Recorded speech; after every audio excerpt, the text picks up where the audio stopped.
Donc c'est un projet qui a été initié par le ministère délégué chargé de l'environnement avec l'appui financier technique du PNUD et du GEF et avec en très étroite collaboration avec la Direction générale des collectivités territoriales. Donc dans le cadre du projet, on a travaillé également en étroite synergie avec le projet adaptation au changement climatique de la GIZ. Cette synergie se justifiait à plus d'un titre, dans le sens donc, où on travaille avec le même partenaire institutionnel, en l'occurrence le ministère délégué chargé de l'environnement, où on travaillait sur les mêmes territoires. Donc on a travaillé sur deux régions, donc la région Tadla Azilal et la région Sousma Sadra. Bon, ces régions-là, entre-temps, ont changé de nom. Et donc on a travaillé avec les mêmes acteurs au niveau du territoire. Et donc, on a créé un comité au niveau national qui intègre la DGCL, la GIZ et d'autres acteurs. Et donc, tout le travail s'est fait dans la concertation. Au niveau des territoires, donc on s'est greffé sur les comités mis en place par les observatoires régionaux de l'environnement et du développement durable.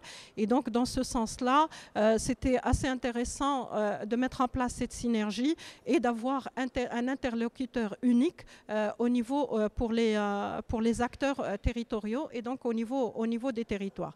Alors donc cette collaboration a porté essentiellement donc sur le verdissement d'un certain nombre de PCD. Je crois qu'on a travaillé avec environ dans les deux régions avec environ plus d'une vingtaine de communes.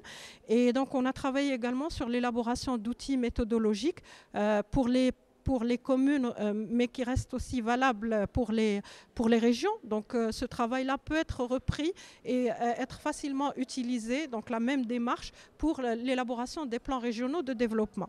Donc, donc il s'agit en fait d'un guide méthodologique pour l'intégration de la dimension environnementale globale. Et là, on parle du changement climatique, de la lutte contre la désertification et de la préservation de la biodiversité dans la planification stratégique locale. C'est-à-dire prendre toutes ces considérations au niveau des plans, qu'ils soient communaux, provinciaux ou régionaux.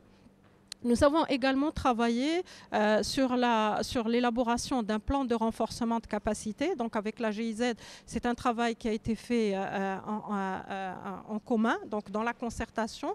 Et à partir de ce plan, donc, nous avons identifié un certain nombre de formations prioritaires qui ont été mises en œuvre, soit à travers le projet GIZ ACCN ou le projet Capacity Building avec l'appui du PNUD et du GEF.